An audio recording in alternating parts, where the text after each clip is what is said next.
मुरली बाबा की संडे की थी। नए साल के बाबा ने कहा कि पुराने साल के विदाई के साथ साथ पुराने संस्कारों को विदाई दो और क्या करो, निर्विघ्न बनो। तो हम संस्कारों को विदाई कैसे दें और निर्विघ्न कैसे बने, इसके बारे में चर्चा करेंगे। சொல்றாங்க நிர்விঘ்னம் தடையற்றவர் எப்படி ஆகுவது. ஏன்னா இன்னைக்கு முரளியில ஆஜுகா முரளி இன்றைக்கு முரளியிலையும் மாமா சொல்லியிருக்காங்க, பழைய வருடத்திற்கு விடை கொடுங்கள், பழைய சம்ஸ்காருக்கு விடை கொடுங்கள். அப்போ நிர்விघ्னம் தடையற்றவர் ஆகுங்கள். அந்த பழைய சம்ஸ்காரத்திற்கு விடை கொடுப்பது எப்படி வாய்ப்பு சொல்லுவாங்க. क्योंकि हमारे पुरुषार्थ में जो विघ्न आता है वो है पुराने संस्कार। संस्कार दो प्रकार के, एक होता है खुद के अंदर के संस्कार और दूसरा होता है जिन लोगों के बीच में रहते हैं उस संबंध संपर्क वालों के संस्कार। ये दोनों संस्कारों में हमें निर्विघ्न बनना है और जब निर्विघ्न बनेंगे तब जाकर के हमारा पुरुषार्थ अच्छा चलेगा। हम जो भी कमाते हैं उसमें अनुभव होगा।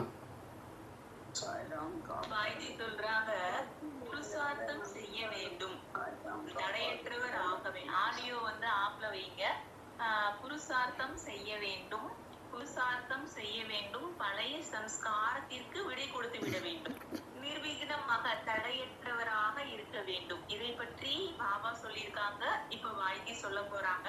இதுல ரெண்டு விஷயம் தடையா வருது. ஒண்ணு தன்னால நஷ்டப்படுறாங்க, ஒண்ணு தன்னால, இரண்டு சூழ்நிலையால தடை ஏற்படுது. இந்த இரண்டின் மீது வெற்றி அடைவது எப்படி?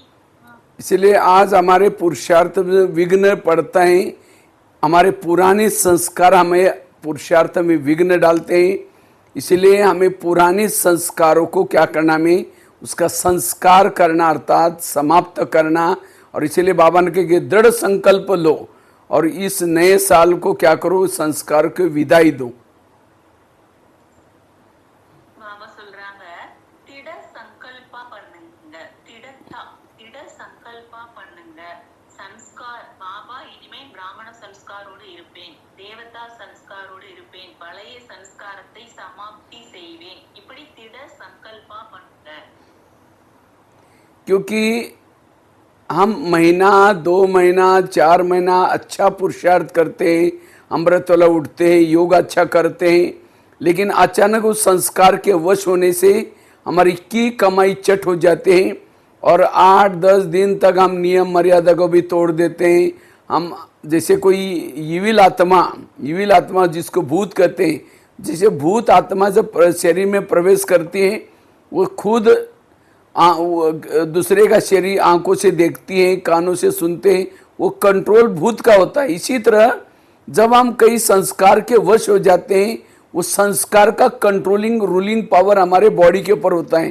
हम वही नज़रों से देखते हैं, वही नज़रों से सुनते हैं और वो हमारा टाइम 8-10 दिन तक जब तक विघ्न में है तब तक वेस्ट हो जाता है। हम बाबा के नियम तोड़ देते हैं, मर्यादा तोड़ देते हैं, जानते हैं कि रॉन्ग कर रहे हैं लेकिन वो भूत के वश है और उसी समय हमारी स्थिति बिगड़ जाती है, हम वायुमंडल को खराब करते हैं, इसलिए टाइम वेस्ट हो जाता है। इसलिए हमें अगर निर्विघ्न बनना है संस्कारों का परिवर्तन करना जरूरी। இப்பொழுது நாம சம்ஸ்கார் பிராமண சம்ஸ்கார் தேவதா சம்ஸ்காராக இருக்க வேண்டும். பழைய சம்ஸ்காரிக்கு நாம சமாப்தி செய்யணும். அதற்கு ஒரு அடையாளம் சொல்றாங்க, அமிர்த வேலை எழுந்திருக்கணும், முரளி கேட்கறது, பவித்திரமா இருக்கிறது, யோகா பண்றது, நியமப்படி பாபா நியமப்படி சல்னாகே நடக்க வேண்டும். இது தன்னுடைய கண்ட்ரோல் கரெக்ட்.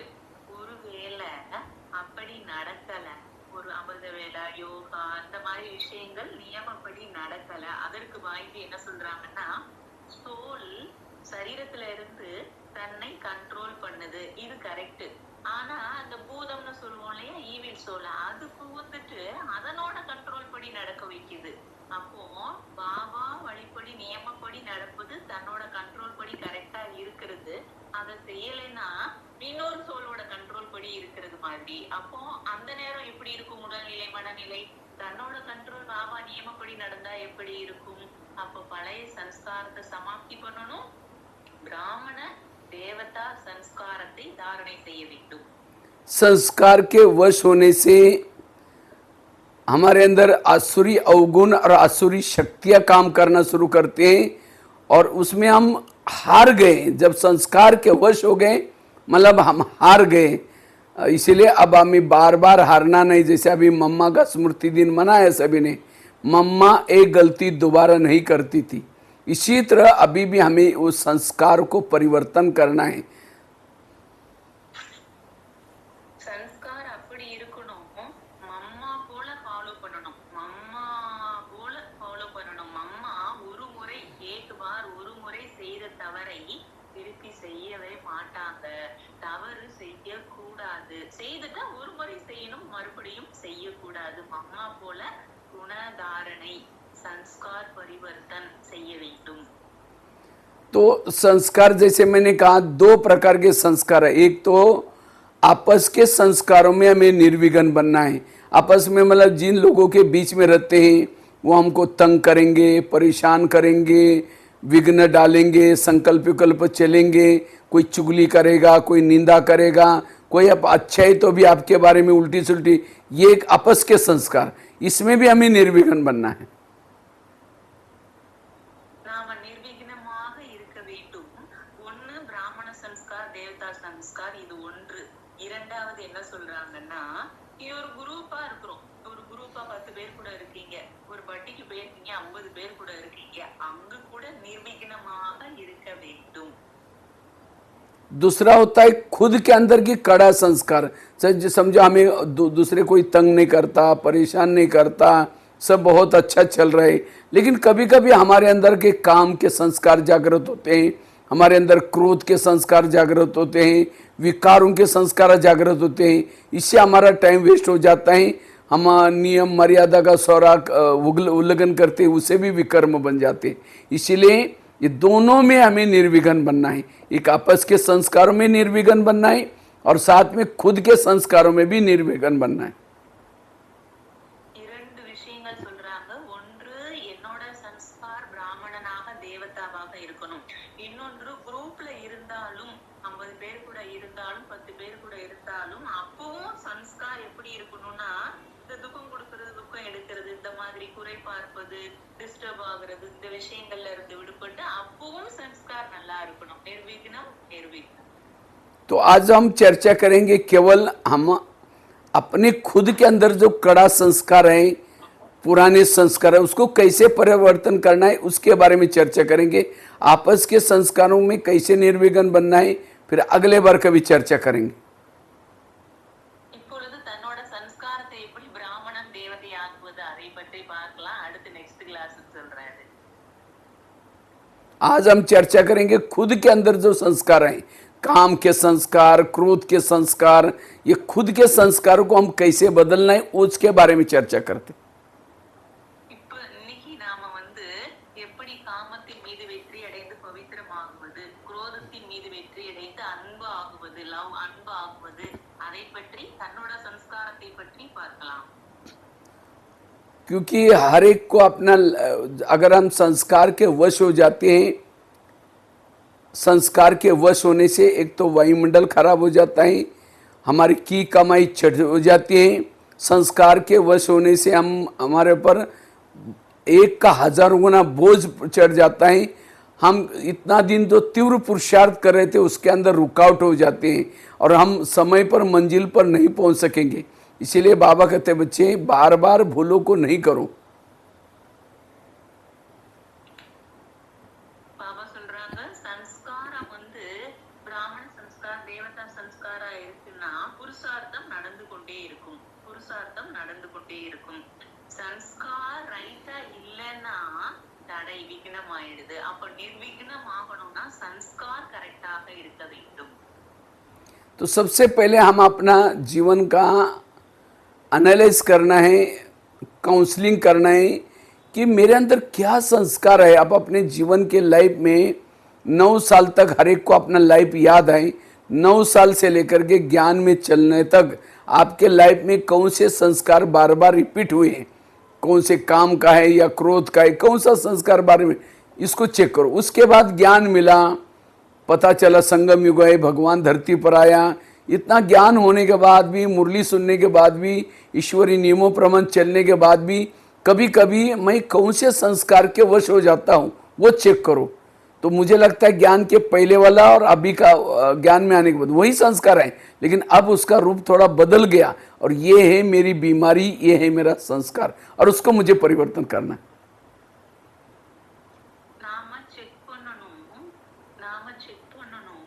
என்னோட சன்ஸ்கார் பிராமண சன்ஸ்காரா பாபா மிலா பாபா கிடைச்சிட்டாங்க பிராமணன் ஆயாச்சு பிராமண சன்ஸ்கார் தேவதா சன்ஸ்காரா இருக்கா இஸ் ஜென்மமே இந்த ஜென்மத்துல 10 வயதுல இருந்து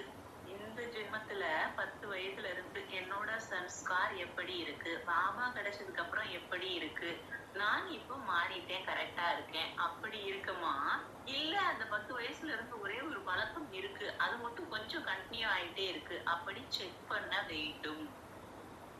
और यही संस्कार अंत समय में अंश का वंश बन जाएगा।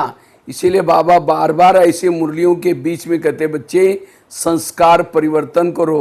जबकि वर्ष को विदाई दे रहे हैं तो हम अपने संस्कारों को भी विदाई दें।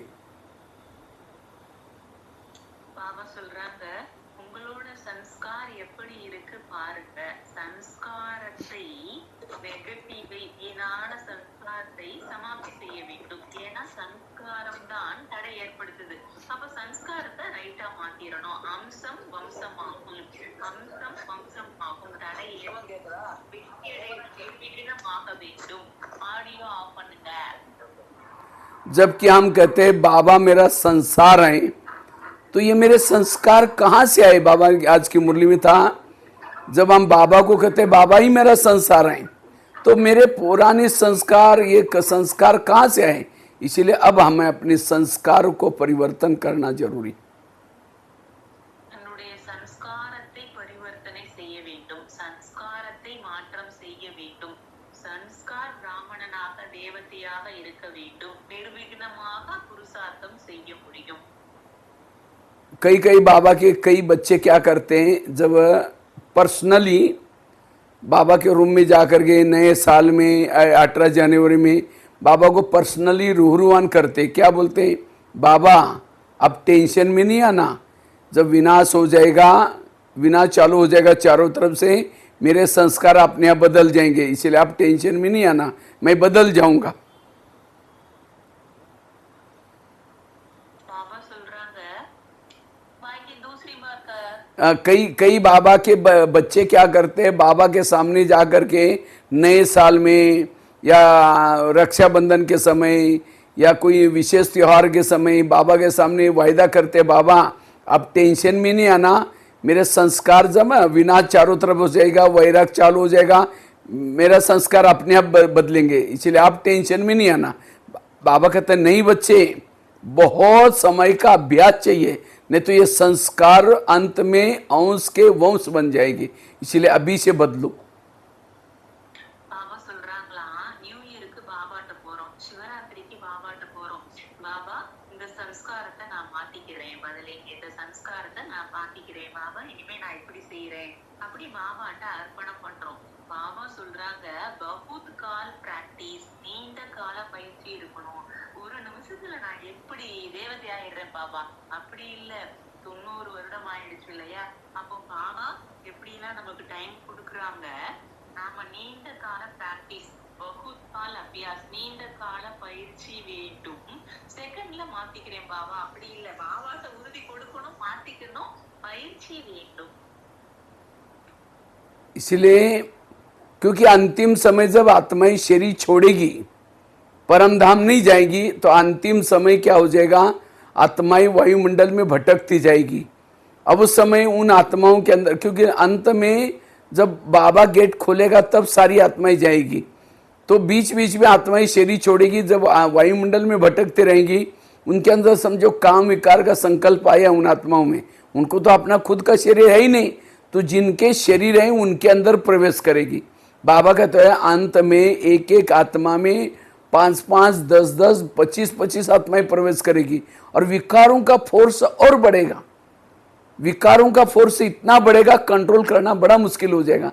और इसीलिए बाबा कहते हैं अभी से अपने विकारों के अंश के वंश को खत्म करो, अपने संस्कार परिवर्तन करो, अन्यथा लास्ट में संस्कार और ही फोर्स करेंगे, संस्कार के वश हो जाएंगे, फेल हो जाएंगे। इसीलिए अभी से हमें अपने संस्कारों के अंश के वंश को तपस्या से योग से खत्म करना है।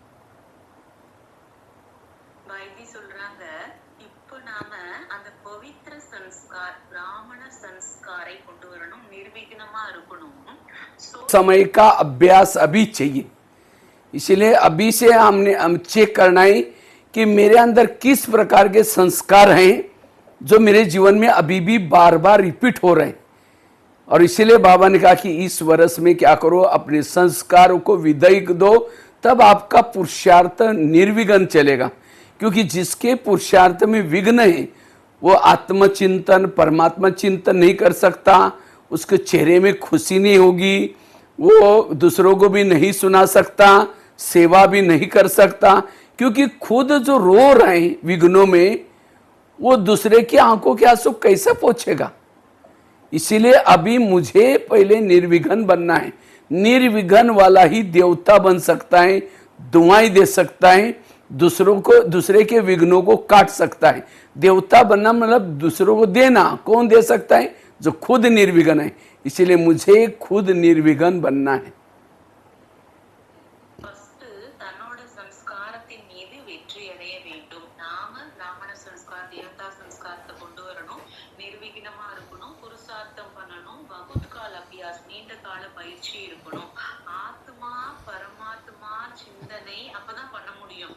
ஒருவேளை தடையா இருக்காங்க, ஒருவேளை அவங்களோட சம்ஸ்காரோ சூழ்நிலையோ அவங்களுக்கு தடையா இருக்கு, அந்த மனநிலையில அவங்க என்ன பயிற்சி செய்வாங்க, என்ன ஆசீர்வாதம் கொடுப்பாங்க, ஆசீர்வாதம் எடுப்பாங்க. அப்ப தான் கரெக்டா இருந்தால்தான் ஹாப்பி மகிழ்ச்சி பிறருக்கு கொடுக்க முடியும், வாங்க முடியும், ஆத்மா பரமாத்மா சிந்தனை செய்ய முடியும். அப்ப சன்ஸ்கார் கரெக்டா இருக்கணும், பிராக்டிஸ் கரெக்டா இருக்கணும், ஹாப்பியா இருக்கணும், ஆசீர்வாதம் கொடுக்கணும், ஆசீர்வாதம் எடுக்கணும். தன்னோட சன்ஸ்காரத்தோட போராடிட்டு இருக்காங்கன்னா அவங்களால இதெல்லாம் எப்படி செய்ய முடியும்? जो खुद निर्विघ्न बनेंगे, आगे चल करके भविष्य में उनके सामने भक्तों की लाइन लगेगी। इतना ही नहीं, भविष्य में द्वापर कलयुग में भी उनके मंदिरों के सामने लाइन लगेगी। जो खुद का ही परिवर्तन नहीं किया, वो औरों का विश्व का परिवर्तन या सत्युग स्थापन करने के कार्य में कैसा मददगार बनेगा। इसीलिए 100 परिवर्तन से विश्व परिवर्तन, 100 परिवर्तन करना अर्थात मेरे जो पुराने संस्कार हैं मुझे क्या करना है, उसके ऊपर जीत प्राप्त करना है। और इसीलिए 100 परिवर्तन से विश्व नया बनाने के लिए हम सहयोगी बन सकते हैं। சுய பரிவர்த்தனை செய்ய வேண்டும். சுய பரிவர்த்தனை தான் விஸ்வ பரிவர்த்தனை. சுயராஜ்ய அதிகாரி தான் விஸ்வராஜ்ய அதிகாரி. சுய பரிவர்த்தனை தான் விஸ்வ பரிவர்த்தனை. தன்னோட சம்ஸ்கார் அப்படி இருக்கணும். பக்தர்களுக்கு கூட நாம சக்தி கொடுக்கக்கூடியவங்களா இருக்கணும், நாம பிறருக்கு கொடுக்கக்கூடியவங்களா இருக்கணும். தன்னோட சம்ஸ்காரத்தோட போராடிட்டு இருக்காங்கன்னா அவங்க எப்படி பிறருக்கு செய்ய முடியும்? அப்ப சம்ஸ்கார் சுய பரிவர்த்தனை विश्व परिवर्तनयाग இருக்க வேண்டும். इसलिए मुझे 100 परिवर्तन के ऊपर फोकस लेना है। तो स्वयं का परिवर्तन करना अर्थात अपने पुराने संस्कारों को बदलना। अन्यथा कई कहते हम लोग औरों को बहुत सुनाते हैं, कोई सुनता ही नहीं है। क्यों नहीं सुनता? मेरा खुद का नहीं बदलाव लाया तो हम दूसरे में कैसे सुना सकते? भगवान आए, सत्युग आने वाला है। क्योंकि विघ्नों में होता है, उसके चेहरे में इतनी खुशी नहीं होगी।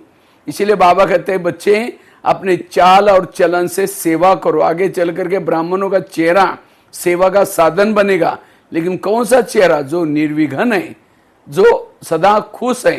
निर्विघ्न वाला ही निरंतर योगी है। रात को सोया है, योग लगा रहेगा, रास्ते में चल रहा है, उसका योग लगा रहेगा। इसलिए निरंतर हमें योगी बनना है, हमें खुद निर्विघ्न बनना है। आगे चल करके हमको टाइम नहीं मिलेगा अपने ऊपर ध्यान देने का। इसलिए अभी भी समय है अपना बदलने का। इसलिए अपनी काउंसलिंग करके चेक करो मेरे अंदर अभी भी कौन से संस्कार रहे हुए। நாம சுய பரிவர்த்தனை செய்யணும். அப்படி கவுன்சிலிங் தனக்கு தானே அப்படி செக் பண்ணுங்க. என்னோட சம்ஸ்காரம் பிராமணனாக தேவதையாக இருக்க வேண்டும். இப்ப டைம் கிடைச்சிருக்கு, இப்ப தன்னை மாற்றிக் கொள்ள வேண்டும். கடைசி நேரம் எப்படி உங்ககிட்ட பரீட்சை எழுதிட்டு சும்மா பேப்பரை பிடிங்கிடுறாங்க டீச்சர், அந்த மாதிரி நேரம் முடிஞ்சு போச்சுன்னா ஒண்ணும் செய்ய முடியாது. நிரந்தர யோகி என்றாலே நிர்விக்னம். முகம் நடத்தையின் மூலம், முகம் நடத்தை ஆக்டிவிட்டிஸ், முகம் நடத்தையின் மூலம் நிர்விக்னமாக இருந்து பாபாவை பிரத்யட்சம் செய்ய வேண்டும், சுய பரிவர்த்தனை செய்ய வேண்டும். तो हमें निर्विघ्न बनने के लिए पहले तो संस्कारों को ढूंढना है कि मेरे अंदर क्या संस्कार है और उस अनुसार निर्विघ्न बनने के लिए हमें क्या क्या है। तो उस संस्कार को परिवर्तन करने के लिए कुछ आइडिया, कुछ पॉइंट्स आपको बताता हूँ, वो अगर करेंगे आप उस संस्कार में निर्विघ्न बन सकेंगे। இப்போ நாம என்னெல்லாம் செக் பண்ணணும் அப்படிங்கறத பத்தி வாழ்க்கை சொல்றாங்க. तो सबसे पहली बात है, अगर मुझे संस्कारों का परिवर्तन करना है, निर्विघ्न बनना है, उसके लिए सबसे पहली बात है अमृत वेला बाबा को सुनाना। बाबा अभी भी मैं आपका ज्ञान योग करता हूँ, अभी भी मेरे अंदर ये संस्कार आ रहे हैं, बाबा से बात करो क्लियरली, उससे बाबा की आपको हेल्प पे मिलेगी, मदद मिलेगी।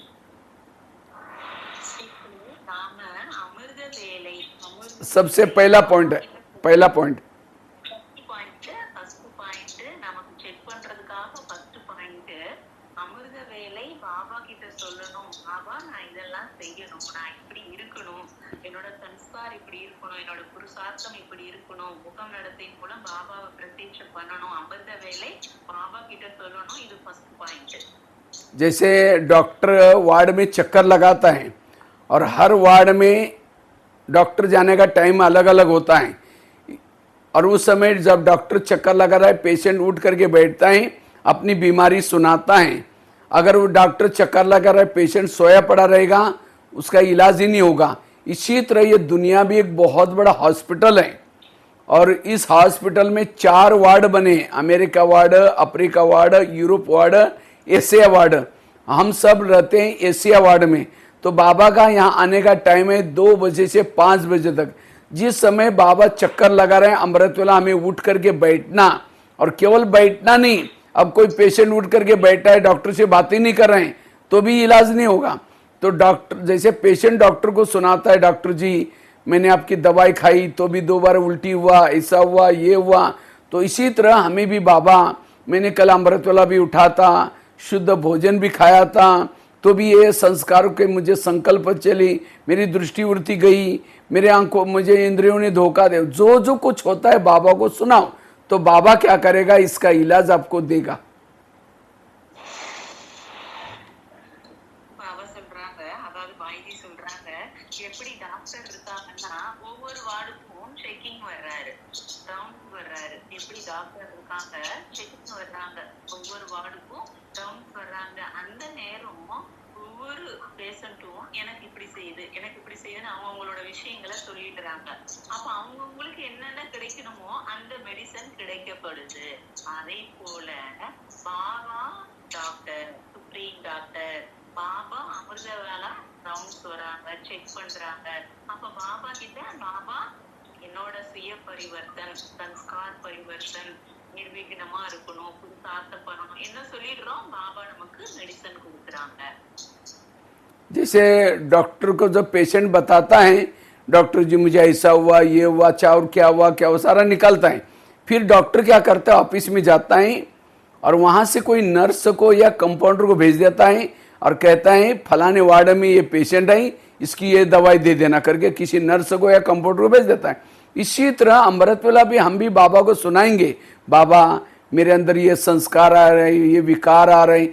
तो बाबा भी क्या करेगा, मधुवन से किसी कंपाउंडर को अर्थात भाई बहनों को आपके यहाँ भट्टी करने के लिए, क्लास करने के लिए भेजेगा, और उसी प्रकार के टॉपिक चलेगा जो आपकी प्रॉब्लम है।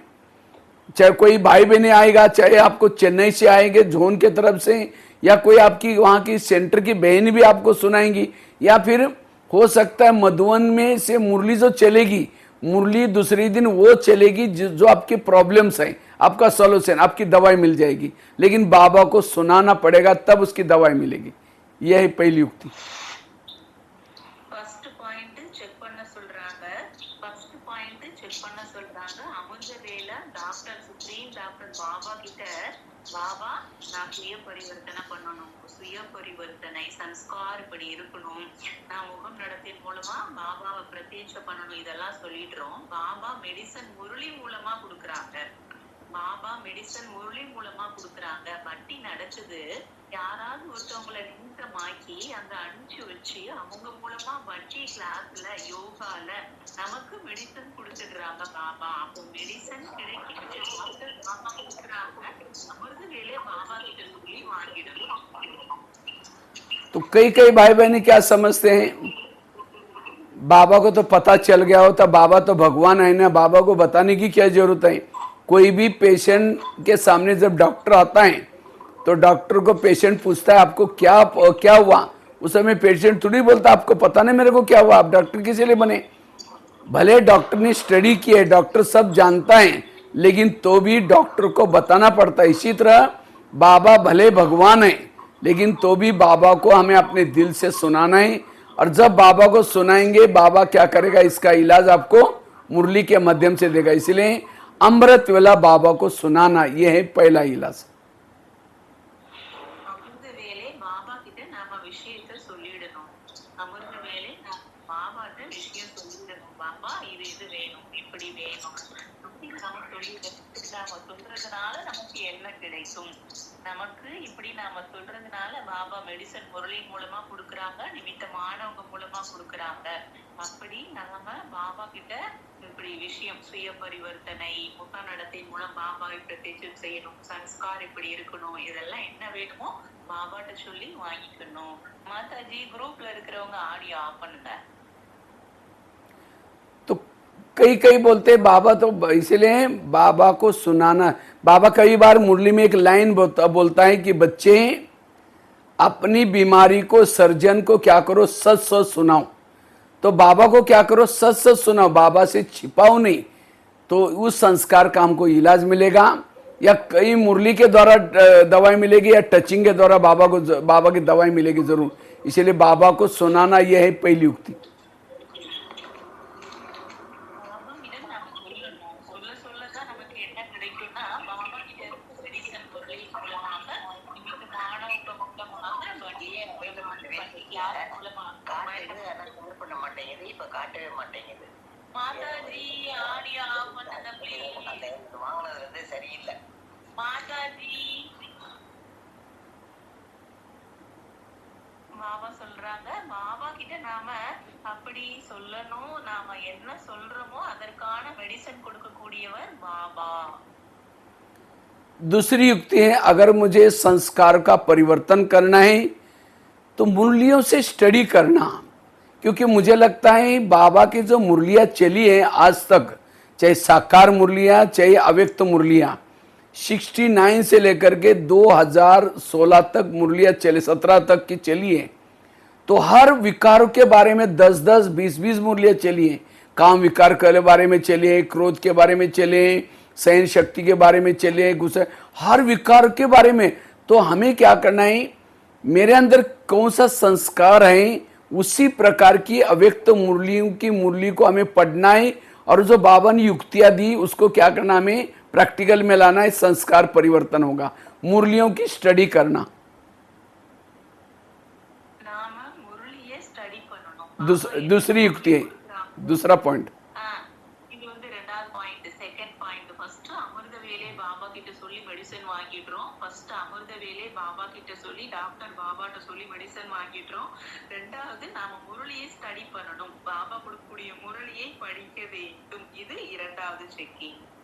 ये तो हमारे एक सीढ़ी में चित्र है। क्या चित्र है, एक भिखारी सोया है, उसके हाथ में एक कटोरा है और उसके सिराने में गीता शास्त्र रखा हुआ है। और हम जब किसी को समझाते हैं हम समझते हैं भारतवासी का चित्र है। भारतवासी का नहीं, हम ब्राह्मणों का चित्र है। क्योंकि असली गीता तो हम सभी बीके भाई बहनों के पास है, ब्राह्मणों के पास है। और वो कहाँ रखी है, सिराने। अर्थात मुरलियों की स्टडी करते नहीं और एक हाथ में कटोरा लेकर के क्या कहते हैं, बाबा मेरा योग नहीं लगता, बाबा थोड़ा शांति का अनुभव कराओ, बाबा शरीरी बनाओ, बाबा मेरा संस्कार, माना कटोरे लेकर के भिक्षा मांग रहे। इसलिए मुरलियों की स्टडी करना जरूरी है। जितना मुरलियों की स्टडी करेंगे उतना वो आज मेरे अंदर संस्कार के ऊपर मैं जीत प्राप्त नहीं कर रहा हूं, इसका मतलब उस संस्कार के बारे में हमें नॉलेज की कमी है। நம்ம முரளியை ஸ்டடி பண்ணணும். முரளியை நாம ஸ்டடி பண்றதுனால, முரளியை நாம திருப்பி திருப்பி மீண்டும் மீண்டும் படிக்கிறதுனால அதுல இருக்கிற பாயிண்ட் நமக்கு கிடைச்சிட்டே இருக்கும். ஃபர்ஸ்ட் பாயிண்ட்ல அமிர்த வேலா செக்கிங் சொல்லிட்டாங்க, ரெண்டாவது பாயிண்ட்ல முரளி ஸ்டடி சொல்றாங்க. அந்த முரளி ஸ்டடி பண்றதுனால நமக்கு அத்தனை பாயிண்ட், அத்தனை விஷயங்கள் பாபா நமக்கு கொடுத்துட்டே இருப்பாங்க. அதை நாம படிக்க வேண்டும், தாரணை செய்ய வேண்டும். முரளியின் மூலமா நமக்கு அனைத்து क्वेश्चनக்கும் பாபா ஆன்சர் கொடுத்துருவாங்க. முரளி தான் நமக்கு மெடிசனா இருக்கு. वो पॉइंट सुना ही ना आपने, सीढ़ी वाला। सीढ़ी के लास्ट में एक चित्र है, वो एक भिखारी सोए हैं, उसके सिराने गीता है और हाथ में कटोरा लेकर के भिक्षा मांग रहे हैं। ये सब हमारा ब्राह्मणों का चित्र है। हम समझते भारतवासी का नहीं। हमें असली गीता तो ज्ञान की पॉइंट तो हमारे पास में है, लेकिन हम फिर भी बेक मांग रहे। इसका मतलब हम मुरलियों की स्टडी नहीं करते, इसीलिए आज हमारे जीवन में समस्या प्रॉब्लम है। நமக்கு ஏணிப்படி சித்திரம் 7 கோர்ஸ்ல ஏணிப்படி சித்திரம் இருக்கு. அந்த ஏணிப்படி சித்திரத்துல என்ன காட்டியிருப்பாங்க அப்படின்னா, இந்த கடைசியில இந்த உட்கார்ந்துருப்பாங்க இல்லையா, சத்தியுகத்துல லட்சுமி நாராயண, திரேதா துவாபரை கலியுகம் வரும்போது அந்த பிச்சைக்காரங்கள் காட்டியிருப்பாங்க இல்லையா. இங்க கூட பாய்ஜி நமக்கு என்ன சொல்றாங்கன்னா, நாம கேட்கக்கூடியவங்களா இருக்கக்கூடாது, நாம அமிர்த வேலா செஞ்சு முரளி ஸ்டடி பண்ணாங்க இருக்க வேண்டும். சுசிலா மாதாஜி வாய்ஸ் ஆடியோ கேட்டுக்கொண்டே இருக்கின்றது. சுசிலா மாதாஜி ஆடியோ ஆஃப் பண்ணுங்கள். तो इसलिए हमें मुरलियों की स्टडी करना बहुत जरूरी है। जैसे डिस्पेंसरी में हम जाते हैं तो दवाई कौन सी लेते हैं, जो हमारी बीमारी है वो दवाई लेते हैं। इसी तरह मुरलिया भी एक प्रकार की डिस्पेंसरी है, मेडिकल स्टोर है। उसके अंदर काम की प्रॉब्लम दवाई मिलते हैं, क्रोध की, लोभ की, हर विकारों की पॉइंट मिलते हैं। तो मेरे अंदर प्रॉब्लम क्या है, मेरे अंदर क्या संस्कार है, उसी पॉइंट को मुरली से निकालना, सुनना और उसको अप्लाई करना, इसी से वो संस्कार बदलेगा। நாம முரளியை படிக்க வேண்டும், முரளி ஸ்டடி பண்ண வேண்டும், தாரணை செய்ய வேண்டும், அப்ளை பண்ண வேண்டும். அதன் மூலமாக நமக்கு மெடிசன் கிடைச்சிருது. அமிர்த வேலா செக்கி முரளி இதன் மூலமாக பரிவர்த்தனை செய்ய முடியும். जैसे हम मेडिकल स्टोर में जाते हैं तो डिस्पेंसरी में दवाई क्या मांगते हैं, कहते हैं आप मेरे को सिर दर्द है, सिर दर्द की दवाई दो, या पेट दर्द है, पेट दर्द है। इसी तरह मुरली से भी हमें वही पॉइंट कैच करना है जो हमारे प्रॉब्लम्स है, हमारे संस्कार हैं। ये है मुरली सुनने का तरीका। முரளி நாம கேக்குறோம் இல்லையா, அதுக்கு மெடிசன் என்ன சொல்றாங்கன்னா, ஃபீவருக்கான மெடிசன், கைவலிக்கான, எப்படி ஹெட்டேக்னா அதற்கான மெடிசன், இப்படி ஒவ்வொன்றுக்கும் ஒவ்வொரு மெடிசன் இருக்கு. மெடிக்கல்ல டாக்டர்கிட்ட மெடிசன் அதுக்கு அப்படி இருக்கு. தலைவலிக்கு, ஃபீவருக்கு, ஹெட்டேக்கு, ஃபீவருக்கு, ஸ்டொமக் பெயின் அப்படிலாம் சொல்றோம் இல்லையா. அந்த மாதிரி நமக்கு என்ன பிரச்சனையோ அதை பாபாவிடம் சொல்லி முரளியின் மூலமாக, அமிர்த வேலை மூலமாக மெடிசன் வாங்கி சரி செய்து விட வேண்டும். जैसे कोई बच्चा सारे सब्जेक्ट में बहुत अच्छा मार्क लिया लेकिन एक सब्जेक्ट में फेल हो गया, उसको भी क्या कहेंगे, फेल कहेंगे। इसी तरह आज मैं बाकी सेवा में बहुत अच्छा हूँ, योग में बहुत अच्छा हूँ, ज्ञान सुनाने में बहुत अच्छा हूँ, लेकिन मेरे अंदर कोई संस्कार गलत है, उसमें फेल हो गया तो फेल ही कहेंगे। और फेल वाले जाते त्रेतायुग में। इसीलिए बाबा कहते हैं संस्कार को बदलो, अन्यथा फिर फेल हो जाएंगे। அப்படி இருக்கணும், பாஸ் ஆகக்கூடியவங்களாக இருக்க வேண்டும். அதாவது ஞானம், யோகம், சேவா, தாரணா எல்லா சப்ஜெக்ட் பாபா நமக்கு கொடுத்திருக்காங்க. நமக்கு பாபா எல்லா சப்ஜெக்ட் கொடுத்திருக்காங்க. அப்ப எல்லாத்துலயுமே பாஸ் ஆகணும். இல்ல ஒண்ணுல மட்டும்தான் ஃபெயில், பரவாயில்ல மற்றதெல்லாம் பாஸ், அப்படி கிடையாது. எல்லா சப்ஜெக்ட்லயும் சபி சப்ஜெக்ட்டுமே பாஸ், எல்லா லெசன்லயும் பாஸ் ஆகணும். அப்படி பாஸ் ஆகுறதுக்கு அமிர்த வேலை முரளி।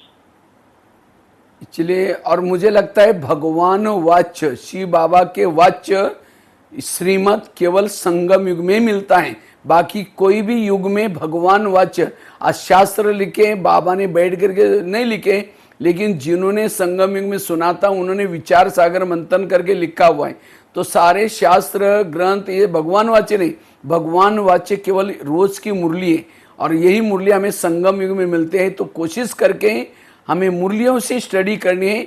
और अगर आप लोग वैसे तो आपका चेन्नई में मुरलियों की किताबें छपती रहती हैं, तो उस किताबों का पूरा सेट अपने अपने सेंटर पर रखो, और उसमें से हर महीने में क्या करना है उसको लाइब्रेरी बना करके उसमें लेके जाओ, और लेके जा करके आपका कौन सा संस्कार है उसके लिए आपने कौन सी मुरली है वही मुरली की स्टडी करो। जितना उसके नॉलेजफुल बनेंगे संस्कार बदल जाएगा। நமக்கு வைத்தி சொல்றாங்க ஃபர்ஸ்ட் பாயிண்ட்ல அமிர்த வேலை மெடிசன் வாங்கிக்கோங்க, ரெண்டாவது முரளி ஸ்டடி பண்ணுங்க, அடுத்து சொல்றாங்க பகவான் வாட்ச், இது பகவானுடைய வார்த்தை, சிவ பகவான் வாட்ச், இது சிவ பகவானுடைய வார்த்தை, இது சங்கம யுகத்தில் தான் கிடைக்கிறது। சென்னை பாபா வீட்ல முரளி தமிழ் இங்கிலீஷ் ஹிந்தியில பிரிண்ட் பண்றாங்க, ரெடி பண்ணிடுறாங்க। ஹிந்தி மவுண்ட் அபுல இருந்து வந்துருது, அத தமிழ்ல அவங்க ரெடி பண்றாங்க இல்லையா? அப்ப லைப்ரரியில லிட்ரேச்சர்ல நமக்கு அந்த முரளி கிடைக்கிறது। அதை வாங்கி படித்து ஸ்டடி பண்ணி தாரணை செய்து அப்ளை செய்து பரிவர்த்தனை செய்ய வேண்டும்। तीसरी बात है, अगर मुझे संस्कार को परिवर्तन करना है, हर सेंटर पर बाबा ने क्या किया, बहनों को निमित्त बनाया। वो निमित्त बने बाबा का प्रेजेंटिव ये हैं, सदस्य हैं। तो आपके कोई संस्कार है, आपके अंदर कोई बुरी आदतें नहीं बदल रहे, तो आप क्या करो, उन बहनों को भी सुनाओ, बहन जी मैं ज्ञान में चलती हूँ, पता नहीं मेरे अंदर, क्योंकि बाबा कहता ना कोई भी भूल है अपने निमित्त को बताओ, हल्के हो जाओ। तो उनको सुना करके आप क्या करो, उनसे आइडिया लो कि बहन जी उसके लिए क्या करना पड़ेगा। जैसे हम लोगों को कोई बीमारी होती है तो हम क्या करते हैं, डॉक्टर को सुनाते हैं, डॉक्टर जी मेरे अंदर ये प्रॉब्लम है, मेरा ऐसा ऐसा ही। इसी तरह जब शरीर की बीमारी हम छिपाते नहीं हैं, और भारत में तो जितने लोग हैं उतने डॉक्टर हैं।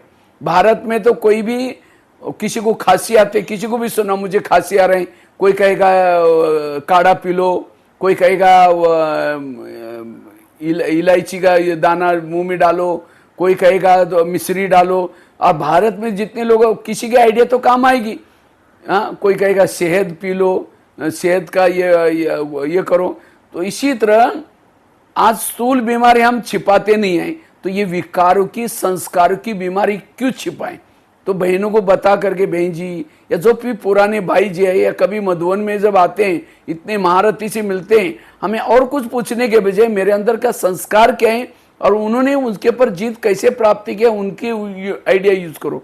और उसी आइडिया से, और कई बार बहनें पूछते, बहन माता जी कैसी हो, बहन जी बहुत अच्छे, संस्कार के वश हो रहे, विकारों के वश हो रहे, तो भी हम कहते बहुत अच्छे। अगर संस्कारों को छिपाएंगे तो छिपाते छिपाते खुद भी छिप जाएंगे, ओम शांति हो जाएंगे, फेल हो जाएंगे। इसलिए निमित्त आत्माओं को सुनाना ये भी एक तीसरी युक्ति है। ஃபர்ஸ்ட் சொல்லிட்டாங்க அமிர்த வேலை பாபாட்ட மெடிசன் வாங்க, நெக்ஸ்ட் சொல்லிட்டாங்க செகண்ட் முரளி மூலமாக மெடிசன் கிடைக்கிறது, மூன்றாவது 1 2 3 மூணாவது சொல்றாங்க நிமித்த மாணவர்களிடம் சொல்ல வேண்டும், எனக்கு இந்த நோய் இருக்கு, எனக்கு மெடிசன் கொடுங்க, தலைவலிக்கு மெடிசன் இல்ல, வயிறு வலிக்கு மெடிசன் இல்ல, என்னோட சன்ஸ்காரை மாற்றிக் கொள்வதற்கான மெடிசன் முரளியின் மூலமாக, அமிர்த வேலை மூலமாக, நிமித்த மாணவர்கள் மூலமாக மெடிசன் கிடைக்கிறது। சன்ஸ்கார் பரிவர்த்தன், சுய பரிவர்த்தனைக்கு இந்த நிமித்த மாணவங்க கிட்ட சொல்லும் போது அவங்களும் அவங்களோட அனுபவத்துல அவங்களோட சக்தியில நமக்கு புரிய வைப்பாங்க। तो इसलिए निमित्त आत्माओं को सुनाना ये भी एक प्रकार का ये है। चौथी युक्ति है, अगर उस संस्कार को परिवर्तन करना है, उस संस्कार का भोजन नहीं दो, क्योंकि वो संस्कार हमारे एक्टिविटी में कब आता है, उसको कहीं ना कहीं वायुमंडल मिल जाता है। समझो कोई एक बुजुर्ग व्यक्ति है, बहुत क्रोधी है, सबकी पिटाई करता है, लेकिन वो चल नहीं सकता, उठ नहीं सकता। लेकिन ऐसे बुजुर्ग व्यक्ति को आप रबड़ी खिलाएंगे, पनीर खिलाएंगे, ताकत वाला भोजन खिलाएंगे, उसको शरीर की ताकत आएगी और आकर के पिटाई करेगा। अगर उसको भोजन सिंपल दो, सिंपल भोजन करने से वो खटिया पर बैठ करके वहां चिल्लाएगा, मैं आकर के मारूंगा, ये करूंगा, हमको पता है उठने वाला ही नहीं, मारेगा कैसे। इसी तरह आज मेरे अंदर के संस्कार एक्टिविटी में कब आते हैं, जब उसको कैसे भोजन मिल जाता है। समझे, मैं इसको खुल करके और बताता हूं। किसी का काम विकार का संस्कार है, ऐसी आत्मा मोबाइल में गलत चीजें देखेंगी, नेट में जा करके कोई मूवीज देखेगी, कोई गलत पिक्चर फिल्म देखेगी, फैशन करेगी, तो वो संस्कार को क्या मिलेगा, भोजन मिलेगा, उससे वो संस्कार एक्टिविटी में आता है। हम विघ्नों में चले जाते हैं। इसलिए हमें संस्कार को परिवर्तन करने के लिए उसका भोजन नहीं देना, वायुमंडल नहीं देना। यह है चौथी युक्ति।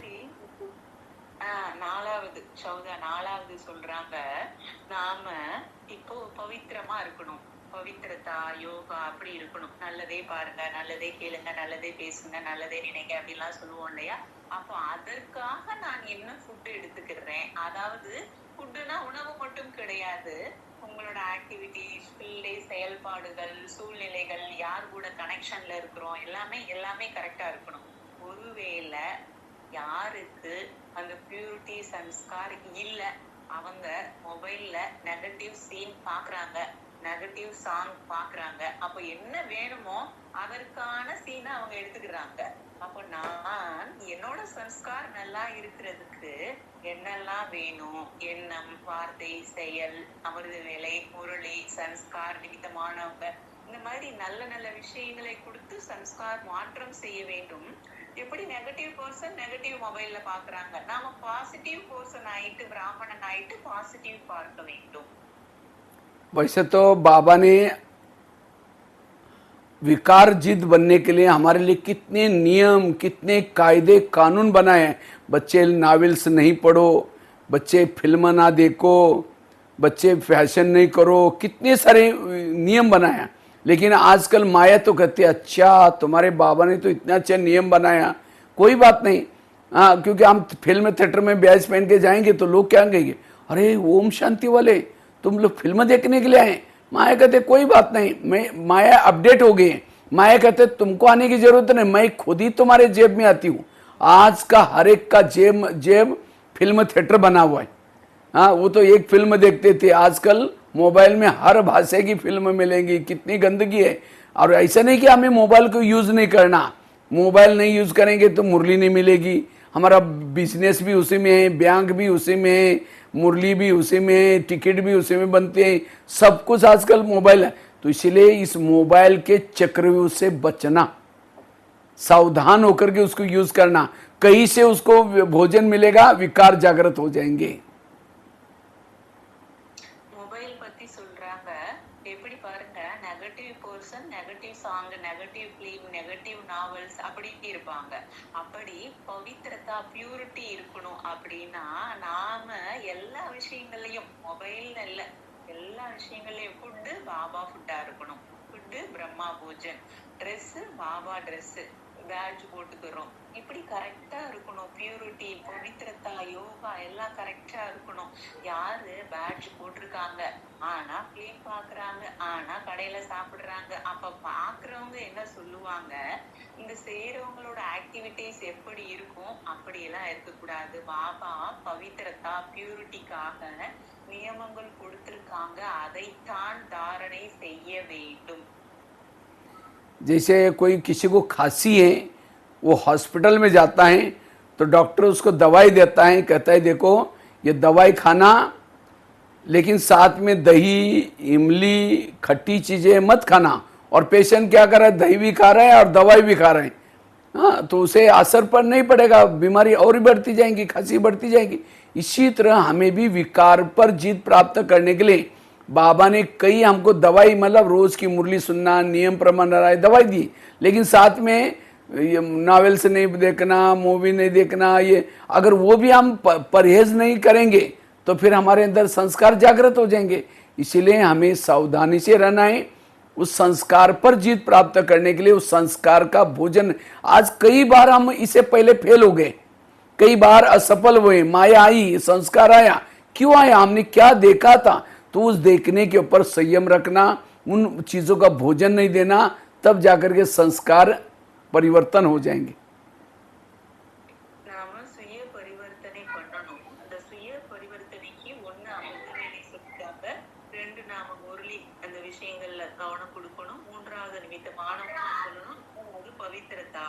பவித்திரதாங்கிறது எப்படி இருக்கணும்னா எல்லா விஷயங்களையும் எண்ணம் சொல் செயல் நம்மளோட food Baba food dress activities எல்லாமே அப்படியே பவித்திரதாவாக இருக்க வேண்டும், நியமப்படி நடக்க வேண்டும். அப்படி இல்ல இவங்க வந்து இப்படி பவித்திரதாக்கான விஷயத்துக்கான சூழ்நிலை கனெக்ஷன் தொடர்பு அப்படி இல்ல கொஞ்சம் மாற்றம் ஏற்படுதுன்னா அப்ப ஆக்டிவிட்டிஸ் எப்படி இருக்கும், எப்படி சுய பரிவர்த்தனை செய்ய முடியும்? அப்ப சுய பரிவர்த்தனை செய்வதற்கு எல்லா விஷயங்களையும் பவித்திரதா கனெக்ஷன்ல கொண்டு வந்துடும்। छठी युक्ति है, अगर उस संस्कार को परिवर्तन करना है इसके लिए बिजी रहो, हमेशा जितना बिजी रहेंगे हम वो संस्कार के वश कब हो जाते हैं जब फ्री है। हमें संगम युग में बाबा ने कोई भी प्रकार की इस संस्था को छुट्टी नहीं दिया, क्योंकि हम सोने की दुनिया में जाने वाले हैं। सोना मतलब वहाँ सोना ही सोना, रेस्ट ही रेस्ट है। संगम युग में नो रेस्ट, आराम हराम है, आराम नहीं करना, बिल्कुल बिजी रहना हमेशा। अगर घर में फ्री है सेंटर पर आ जाओ, सेंटर में नहीं आ सकते घर में बैठ करके योग करो, सेवा करो, किसी को मंदिर में जाओ, संदेश दो, जितना बिजी रहेंगे। जैसे पड़ोस ने आपके घर में कब आते हैं जब आप फ्री है। अगर आवाज़ लगा के जाएंगे, आप बिजी हैं तो आवाज़ लगाए फिर आएंगे, कभी कमाल है। इसी तरह माया भी हमारे एक मासी है, पड़ोसनी है। जब आप फ्री देखते हैं सोचेगा अरे 3-4-8 दिन से बहुत बिजी थे, थोड़ा आज फ्री में मस्त होते हैं, माया आ जाएगी, पड़ संस्कार आ जाएंगे। इसलिए बिजी रहना, बिजी रहने से संस्कार नहीं आएगा। छठी युक्ति है, நாம பிஸியாக இருக்க வேண்டும், நாம பிஸியாக இருக்க வேண்டும்। தங்க உலகம் கோல்டன் ஏஜ் சத்தியுகம் தங்க உலகத்துக்கு போறோம், அப்போ ஒன்று பிஸியாக இருக்க வேண்டும்। ஒண்ணு வீட்ல உங்க வீட்ல பிஸியா இருக்க, யோகா பண்ணுங்க, சேவா பண்ணுங்க, இந்த மாதிரி விஷயங்கள்। நேரம் கிடைச்ச உடனே டக்குன்னு பாபா வீடு பாபா சென்டருக்கு வந்துடணும், அங்க யோகா பண்ணணும், சேவா பண்ணணும், பவித்திரமா இருக்கணும், இப்படி பிஸியாக இருக்க வேண்டும்। சத்தியுகம் கோல்டன் ஏஜ் செல்ல வேண்டும்। ये है छठी युक्ति। 6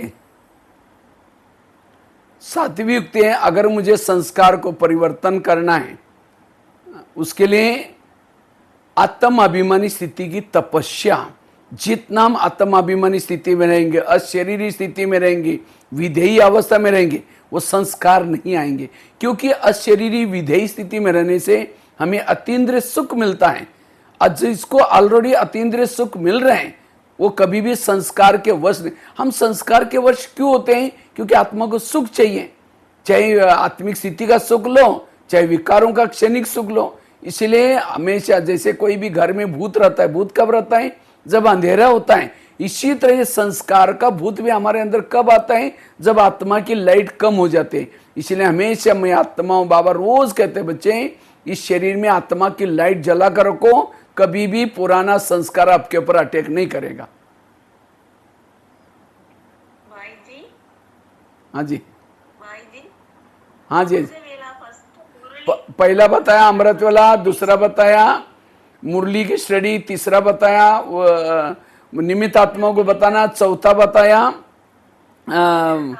उसका भोजन नहीं देना, पांचवा बताया बिजी रहना, ये छठा बात बताया।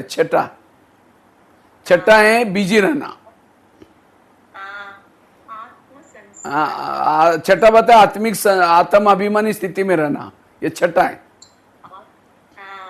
ஆத்ம அபிமானியாக இருக்க வேண்டும், ஆத்ம அபிமானியாக இருக்க வேண்டும், சுமான்ல இருக்கணும்। பாபா சொல்லியிருக்காங்க தன்னைத்தானே अपने को आत्मा समझ बाप को याद करो, आत्मा நினைச்சு பாபாவை நினைங்க। அந்த ஆத்மா அந்த சுமான் ஆத்மா பிராக்டிஸ் ரொம்ப ரொம்ப அவசியமானது। இப்படி இருளா இருக்கு, லைட் இல்ல, அது எப்படி இருக்கும்? அதே லைட் பிரகாசம் இருக்கு, வெளிச்சம் லைட் பிரகாசம் இருக்கு, அது எப்படி இருக்கும்? அப்ப ஆத்ம பிரகாசம் ஆத்மா சுமான் லைட் போல பிரகாசமானது। ஆத்மா பிராக்டிஸ் முக்கியமானது சுய பரிவர்த்தனைக்காக। सातवीं युक्ति है, अगर उस संस्कार को परिवर्तन करना है, वैसे तो संस्कार परिवर्तन शब्द गलत है, संस्कार मर्ज और इमर्ज शब्द अच्छा है। क्योंकि संस्कार हमारे कभी परिवर्तन नहीं होते। जैसे बिल्ली जब बिल्ली चूहे क्या करते हैं, जब बिल्ली नहीं आए तो बिल से बाहर आ जाते हैं। जैसे बिल्ली आई चूहे अंदर घुस गए, वो खत्म नहीं हुए, अंदर छिपे हुए दबे हुए। इसी तरह जब हमारा योग ज्ञान अच्छा है, हमारा संस्कार दब जाता है, थोड़ा सा हमारा ज्ञान योग कम हो जाता है, नियम मर्यादा टूट जाते हैं, संस्कार क्या हो जाता है, अंदर से बाहर आता है, संस्कार मर्ज और इमर्ज होता है। तो मेरा संस्कार मर्ज रहे, इसके लिए सोमान में रहो। जितना सोमान में रहेंगे संस्कार मर्ज हो जाएंगे।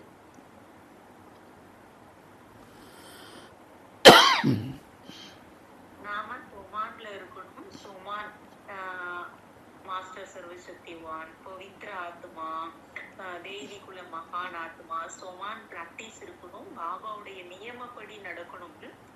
ஆனால் ஏதாவது விஷயம் வந்துட்டு தான் இருக்கும். ஒரு எலி வருது, பூனை வருது, பூனை வருது, எலி வருது. அப்ப எலி மறைஞ்சுக்கிடுது, பூனை தெரியுது, பூனை மறைஞ்சுக்கிது, எலி தெரியுது. இப்படி ஒன்னொன்னா இருந்துட்டே தான் இருக்கும். காரணம் சொல்லிட்டு நாம செய்யாமல் இருக்கிறோம். அப்படி இல்ல, நியமப்படி நடக்க வேண்டும். ஆத்ம அபிமானியாக இருக்க வேண்டும். सोमानिल இருக்க வேண்டும். लेकिन हर विकारों के सोमान अलग अलग है। जैसे हर बीमारी की दवाई अलग अलग होती हैं। अगर समझो पेट दर्द है, पेट दर्द की सिर दर्द की दवा खाओ, कोई असर नहीं पड़ेगा। पेट दर्द के लिए पेट दर्द की दवाई। इसी तरह काम विकार वाले सोमान अलग है। अगर काम विकार के समय कहेंगे मैं मास्टर सर्वशक्तिवान हूं, अब क्रोध आएगा उस समय कहेंगे मास्टर सर्वशक्तिवान हूं, क्रोध और बढ़ जाएगा। क्रोध के सोमान अलग है। क्रोध अगर है तो उसके सोमान है मैं शांत स्वरूप आत्मा हूं, मैं शांति धाम की निवासी हूं, मैं शांति सागर की संतान हूं। इसी तरह चेक करो कि मेरा संस्कार क्या है और उसी प्रकार के सोमान यूज करो, तब जाकर के संस्कार में मर्ज हो जाएंगे, नहीं आएंगे। நமக்கு பாய்வி சொல்றாங்க மெடிசன் வந்து ஸ்டொமக் பெயின் வேற, ஹெடேக் வேற, ஃபீவருக்கு வேற. அதே போல सोमान கூட श्रीमत और इसका संस्कार का बहुत बड़ा ये है। बाबा कहते हैं माया मेरी बेटी है और तुम मेरे बच्चे हो। तो माया और हमारे रिश्ता क्या हो गया, भाई और बहन का। कोई कोई भाई बहन भाई को थप्पड़ मारते, कब मारते हैं, जब वो बाप का कहना नहीं मानता। इसी तरह माया बहन भी हमको थप्पड़ तब मारते संस्कार के रूप में, कब आते हैं, जब हम कोई नियमों का उल्लंघन कर लेते हैं। इसीलिए अगर मेरे संस्कार जागृत हो रहे हैं, मेरे पुरुषार्थ में विघ्न पड़ रहे हैं, इसका मतलब मैंने कोई ना कोई नियमों का उल्लंघन किया है। इसलिए पक्का करो कि अगर मुझे संस्कार परिवर्तन करना है, निर्विघ्न बनना है, मुझे हर ब्राह्मणों का नियम का पालन करना है। लेकिन कभी कभी हम कहते हैं नए हैं, चल जाता है, थोड़ा बरसात ज्यादा थी इसलिए मुरली पर सुनने के लिए नहीं गए, थोड़ा सा रात को देरी से सोए थे इसलिए अमृत वाला नहीं उठे, कोई ना कोई बहाना बनाते हैं, नियमों का उल्लंघन होता है, तब जाकर के संस्कार आकर के थप्पड़ मारता है। इसलिए भीषण प्रतिज्ञा करो कि मुझे ब्राह्मणों के नियम पालन करना है, चाहे योग लगे ना लगे, उठ करके बैठना है। मुरली याद आए ना आए, कितने हमें जाकर के सेंटर पर सुनना है। कई कहते हैं ऑनलाइन में सुन रहे, ये सुन रहे, और इसीलिए जब नियम ढीले करते हैं तब संस्कार आता है। इसीलिए नियमों प्रमाण चलना। நாம சுய பரிவர்த்தனைக்காக பாபா நியமப்படி நடக்க வேண்டும். பாபா ஸ்ரீமத் படி நடக்க வேண்டும். பாபா நியமப்படி நடக்கிறதுனால தான், ஸ்ரீமத் படி நடக்கிறதுனால தான் நமக்கு அனைத்து பலனும் கிடைக்கும். சென்டர்ல போய் முரளி கேட்கறது, அமிர்த வேலை, முரளி, நியமம் को परिवर्तन करना है, उसके लिए ज्वाला स्वरूप योग। जितना ज्वाला स्वरूप स्थिति में रहेंगे उससे हमारे संस्कार बढ़, क्योंकि ज्वाला स्वरूप स्थिति में रहने से हमें अतीन्द्रिय सुख का अनुभव होता है योग से। और जब योग से अतीन्द्रिय सुख की अनुभूति होती है, जैसे कोई जिलेबी खाता है उसको मुरमुरा दो फीका लगता है, इसी तरह जब हम योग के द्वारा अतीन्द्रिय सुख की अनुभूति करते हैं, उस संस्कार से वैराग आ जाता है, संस्कार के वश नहीं होंगे। इसीलिए ज्वाला स्वरूप स्थिति में रहना, हमेशा अंदर से सूर्य के समान स्थिति। जैसे बाबा कहते हैं सूर्यवंशी में आना है तो आपकी स्थिति कैसी चाहिए, सूर्यवंशी जैसे चाहिए, सूर्य की तरह स्थिति चाहिए। जैसे सूर्य के पास कोई जा नहीं सकता, जल जाएगा, इसी तरह हमारे पास माया का संकल्प भी ना आए, इतनी हमारी बिंदु रूप स्थिति, बीज रूप स्थिति रहे, यही ज्वाला स्वरूप स्थिति। நமக்கு ஜுவாலா சொரூப ஸ்திதி வேண்டும். வம்ச ஸ்திதி இருக்கணும். யோகா ஜுவாலாமுகி, யோகா அக்னியாக இருக்க வேண்டும். நம்மளோட ஸ்திதியானது, மனநிலையானது சூரிய வம்சி. எப்படி பாருங்க, ஒரு ஆகாயம் ஒரு சூரியன், ஃபுல் வேர்ல்டுக்கும் எப்படி இருக்கு. அப்போ ஒன் காடு, ஒன் வேர்ல்டு, ஒன் ஃபேமிலி இதெல்லாம் சொல்றோம் இல்லையா. நம்மளோட யோகா ஸ்திதி அப்படி அக்னியா ஜுவாலாவாக இருக்க வேண்டும். இதுதான் நமக்கு 1 month ஹோம்ஒர்க்லயும் நிறைய பாயிண்ட் வருது, அதை கரெக்டா செய்யணும்னு சொல்றாங்க. तो ये ज्वाला स्वरूप स्थिति कैसे रहे, जैसे चूल्हे के अंदर लकड़ियां डाली हैं, चूल्हा बुझा हुआ है, तो उसको हम भड़काने के लिए क्या करते हैं, डाली हुई लकड़ियों को क्या करते हैं, हिलाते। जितना हिलाएंगे उतना आग भड़कती। इसी तरह हमारे बुद्धि रूपी चूल्हे में बाबा ने कई सालों से लकड़ियां जल रहे, ज्ञान के पॉइंट डाल रहे, उसको जितना हिलाएंगे, चिंतन मंथन करेंगे, उतना हमारी ज्वाला स्वरूप स्थिति बनेगी। और ज्वाला स्वरूप स्थिति से ही हमारी हम संस्कार को बदल सकते हैं। நாம சுய பரிவர்த்தனை செய்வதற்கு புத்தி பாபா கிட்ட இருக்கணும். புத்தின்ற விறகு, புத்திக்கு லக்கடியா, புத்தின்ற விறகு அந்த பாபா கிட்ட இருக்கணும். புத்தியில ஞான் சிந்தன், ஞான் மனன சிந்தன், அந்த ஞான சிந்தனை செய்ய செய்ய புத்தி நல்லா இருக்கு, பாபாட்ட இருக்கு, யோகா அக்னி போல இருக்கு, அப்படி இருக்கணும். அடுப்புல விறகு எரிக்கும் போது, அந்த ஸ்டவ்ல நம்ம அடுப்புல விறகு எரிக்கும் போது விறகு நிறைய வச்சு தப நல்லா அக்னி வந்துருது. அதே போல ஞானம் நிறைய சேர்த்து வச்சு புத்தியில வச்சு பாபா கிட்ட வச்சு அந்த யோகா பண்ணும் போது யோக அக்னி ज्वाला स्वरूपम।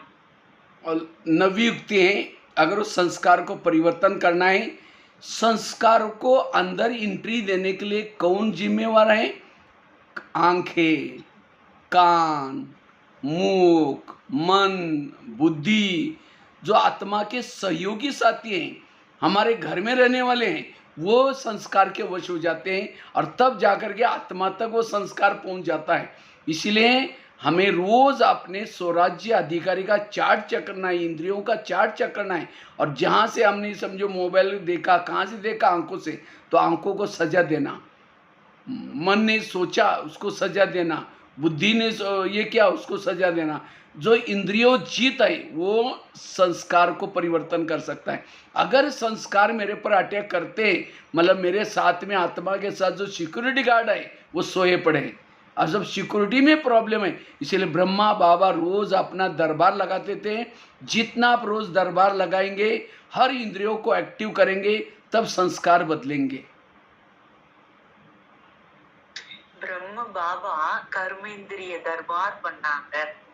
பிரம்ம பாபா கர்மேந்திரிய சபையை கூட்டி, இன்னைக்கு என்னோட கண்ணு, காது, மூக்கு, வாய், கை, கால்கள் அனைத்தும் பாபாவை நினைத்தது, நியமப்படி நடந்தது. தர்பார் கூட்டினாங்க, கர்மேந்திரியஜி தாயிட்டாங்க. பிரம்ம பாபா நம்முடைய யோகா அக்னியாக இருக்கணும், சுயராஜ்ய அதிகாரியாக இருக்கணும். கண், காது, மூக்கு, புத்தி, வாய் அனைத்தும் கர்ம இந்திரியங்கள் எப்படி இருந்தது, நியமப்படி நடந்தது, பாபாவை நினைத்தது, பாபா வழிப்படி நடந்தது, அப்படி சுய பரிவர்த்தனை செய்ய வேண்டும். लास्ट की युक्ति 10वीं, अगर मुझे संस्कार को परिवर्तन करना है, उसके लिए आपको इस ज्ञान मार्ग में अशरीरी बनना अच्छा लगता है, बिंदु स्वरूप बनना अच्छा लगता है, या फरिश्ता स्थिति की अनुभूति, आपको कौन सी स्थिति अच्छी लगती है उसको जितना डेवलप करेंगे, क्योंकि उससे आपको सुख मिलेगा। जब ये सुख मिलेगा संस्कार नहीं आएगा। जब हम जो अच्छी लगती है स्थिति उसके तरफ ध्यान नहीं देते, उसके तरफ डोंट केयर करते, तब जाकर के संस्कार अटैक करता है। इसीलिए जो अच्छे, क्योंकि कल पहले भी आप ब्राह्मण बने, बीके बने, कल पहले भी आपने माया जीत बने थे, तो 5000 साल पहले आपने क्या पुरुषार्थ किया था कैसे पता चलेगा। इस कल्प में जो अच्छा लगता है, इसीलिए उसको जितना डेवलप करेंगे, नवीनता लाएंगे, तब जाकर के वो संस्कार नहीं आएगा। इसीलिए संस्कार परिवर्तन करने के लिए 10 युक्तियां अपनाएंगे। சுய பரிவர்த்தனை செய்வதற்காக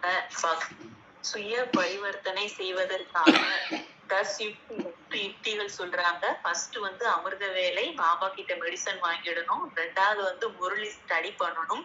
3வது நிமித்தமானவங்க கிட்ட சொல்லணும். 4வது பவித்ரதா கரெக்டா இருக்கணும். அதாவது அதற்கான விஷயங்கள் தான் கனெக்ஷன்ல வரணும். பவித்ரதா பிஸியா இருக்கணும். சத்தியுகம் போகணும். 6வது ஆத்மா அபிமானி. 7வது சுமான் பிராக்டிஸ் இருக்கணும். பாபா கே பாஸ், மாஸ்டர் சர்வ சக்திவான், பவித்ர ஆத்மா. அடுத்து சுய பரிவர்த்தனைக்காக ஸ்ரீமத் படி நியமப்படி நடக்க வேண்டும். அடுத்து யோகா அக்னி போல இருக்கணும். அக்னி போல யோகா ஜுவாலா சுரூபமாக இருக்க வேண்டும். அடுத்து கண் காது மூக்கு கர்மேந்திரிய ஜீத் சுய பரிவர்த்தனை சூரிய வம்சி ஸ்திதி இதெல்லாம் சொல்லிட்டாங்க. அடுத்து இப்ப சொல்றாங்க ஸ்திதியானது எந்த ஸ்திதி எனக்கு பிடிச்சிருக்கு, பரம் பவித்ர ஆத்மா, மாஸ்டர் சர்வசக்திவான், பாபாவுடைய கண்மணி, பாபாக்கு நூரே ரத்தன், இப்படி என்ன சுமான் என்ன ஸ்திதி பிடிச்சிருக்கோ அதை பயிற்சி செய்து சுய பரிவர்த்தனை செய்ய வேண்டும். अगर हमने संस्कार को नहीं बदला तो क्या होगा? लास्ट में जैसे लास्ट में बाबा भी मिलेंगे, तो जैसे मधुबन में पहले ओम शांति वन में बाबा मिलते थे, बाजू में दादियाँ बैठती थी, बाजू में जोन इंचार्ज बैठती थी, और एक एक भाई बहने बाबा से दृष्टि लेके जाते थे। इसी तरह लास्ट में भी बाबा मिलेंगे।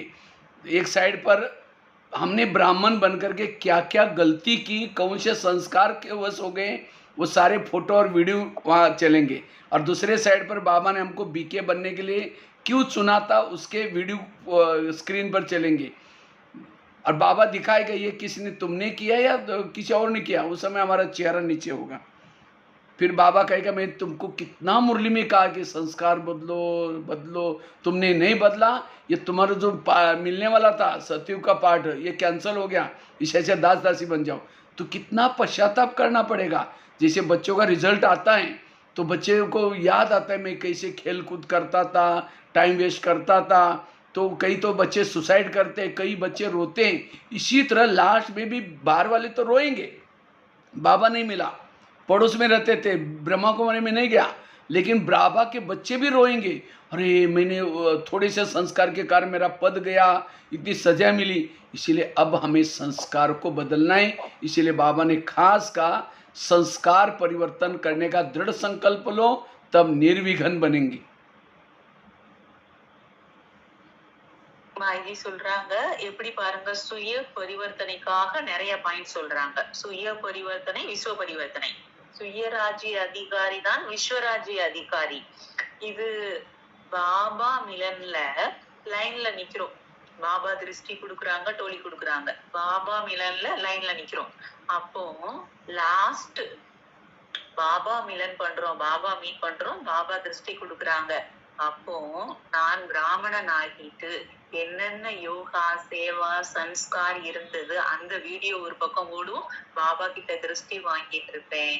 அப்போ அந்த வீடியோல பாசிட்டிவ் இருக்கணும். அந்த வீடியோல இந்த குழந்தை என்னெல்லாம் யோகா பண்ணிச்சு, சேவா பண்ணிச்சு, அப்படி பாசிட்டிவ் இருக்கணும். அப்படி இல்ல ராங் கர்மா என்னெல்லாம் பண்ணாங்க அது தெரியுதுன்னா உங்களுடைய முகம் கண்கள் என்னவாகும்.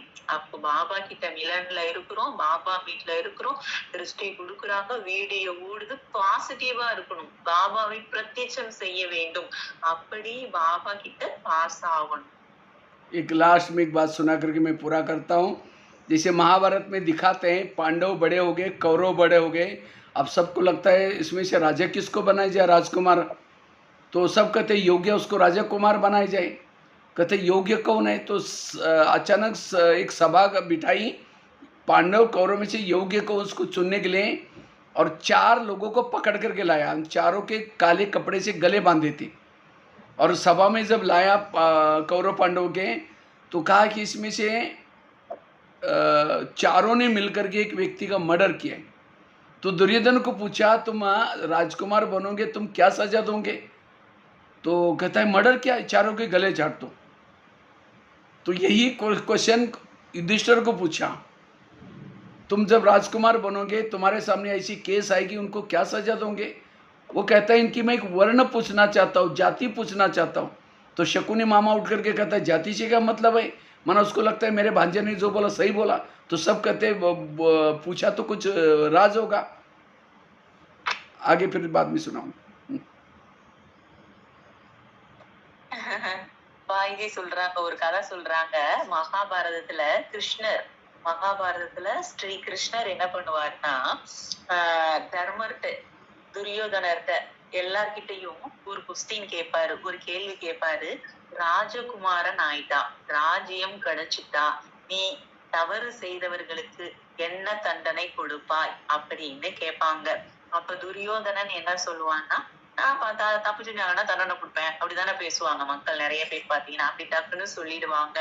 ஆனால் பிரதர் இத என்ன சொல்லுவாங்க, நான் உங்களுக்கு முன்னாடியே சொல்றேன். தர்மர் என்ன சொல்லிடுவாருன்னா, யார் பிராமணனாகி தவறு செய்யறாங்க அவங்களுக்கு என்ன தண்டனை, யாரு சூத்திரனா இருந்து தவறு செய்யறாங்க அவங்களுக்கு என்ன தண்டனை, யாரு சத்திரனியா இருந்து தவறு செய்யறாங்க அவங்களுக்கு என்ன தண்டனை, அப்படி பார்த்து கொடுப்பேன்னு தர்மர் கரெக்டா சொல்லுவாரு. काकि इसमें से एक है शूद्र, दूसरा है वैश्य, तीसरा है क्षत्रिय, चौथा है ब्राह्मण। 4 कुल के 4 है। तो युधिष्ठिर और गंभीर हो गया। उसने कहा कि जो शूद्र है उसको 2 साल की सजा दो, वैश्य है उसको 4 साल की सजा दो, इसमें जो क्षत्रिय है उसको 6 साल की सजा दो, और इसमें जो ब्राह्मण है उसको क्या सजा देने मैं नहीं कहूँगा, आचार्य द्रोण बैठे वो बताएंगे। ब्राह्मण है, ज्ञानी है तो भी गलत। इसी तरह आज ये कहानियाँ संगम युग की है, हमारी यादगार है। अगर हमने भी ब्राह्मण शूद्र बन करके गलतियाँ की माफ़ हो सकते हैं, क्षत्रिय में माफ़ हो सकते हैं, लेकिन ब्राह्मण बन करके अगर कोई संस्कार के वश हो जाता है कि कमाई हमारी छट हो जाती है और हमें बहुत सारी सजाएं मिलती हैं, क्योंकि हमको जितना फायदा है उतना घाटा भी है। इसीलिए ब्राह्मण बन करके अब हमें संस्कार के वश नहीं होना। इसीलिए आज के मुरली में बाबा ने संस्कार परिवर्तन करने के लिए अंडरलाइन कराया, और तब हम निर्विघ्न बनेंगे, हमारी स्थिति पावरफुल बनेंगे, हम आगे चल करके अनेक लोगों के आंखों के आंसू पोंछने का कार्य कर सकेंगे। भक्तों के साथ इतना ही नहीं, द्वापरिक से लेकर के भी अनेक लोगों के विघ्नों को हरने की सेवा कर सकेंगे। इसलिए निर्विघ्न बनने के लिए ये 10 बातें जो बताई, उस 10 बातों में से कोई भी बात भी अपनाओ तभी आप निर्विघ्न बन सकते हैं। ये हो गया स्वयं के संस्कार। फिर आपस के संस्कार कैसे परिवर्तन करना है वो फिर अगले बार कभी देखेंगे। ओम शांति। भाईजी बहुत बहुत धन्यवाद भाईजी। 1 मिनट சுய பரிவர்த்தனைக்காக வாய்தி சொன்னாங்க அமிர்தவேல பாபா.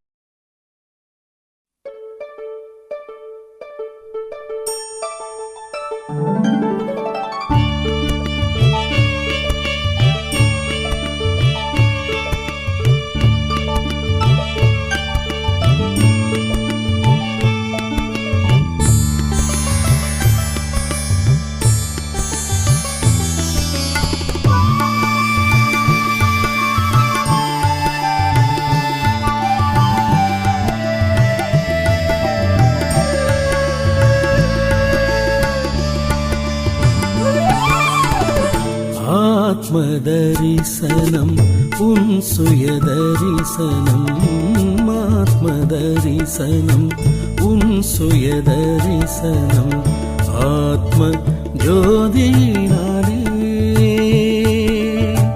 மனமே வெளியே அலைவது கண்டு துவளாதே ஒன்று சேர்ப்பாய்.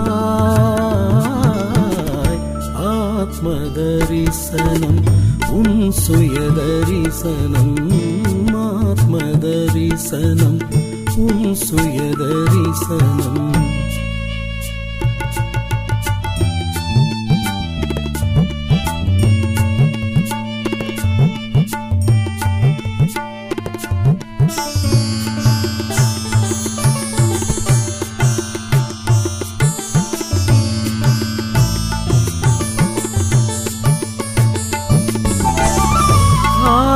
ஆசையறுப்பாய், புலன்களை ஆழ்வாய், உணர்வுகள் அனைத்தையும் வெல்வாய். ஆத்மா ஒன்றே நிலையென கொள்வாய், ஆத்மா உன் சுயரூபம். உன்னிடமே உன் உண்மையை காண்பாய், உன்னிடமே உண்மையை காண்பாய். உள்ளது எல்லாம் நீயே. ஆத்மதரிசனம் சுயதரிசனம்.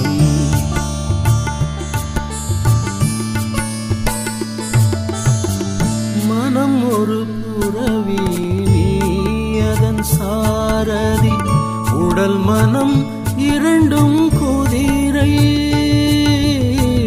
சிந்தனை அனைத்தும் அதன் வழி ஓடும் அடக்கிடுவாய் அதை தினமே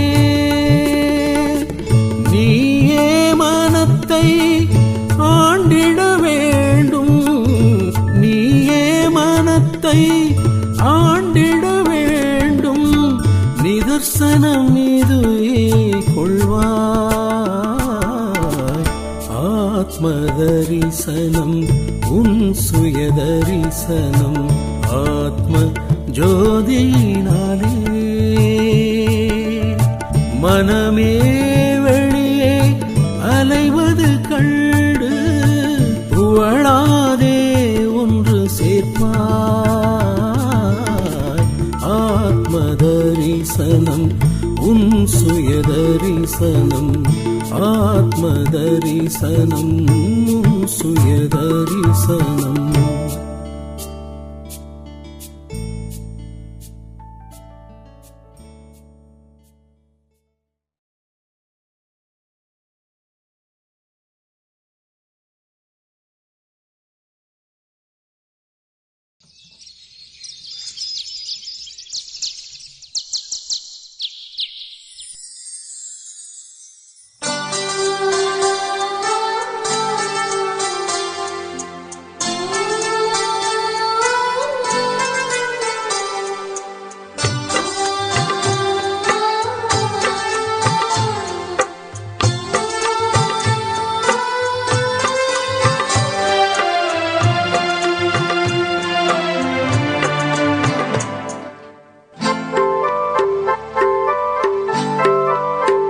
शिवा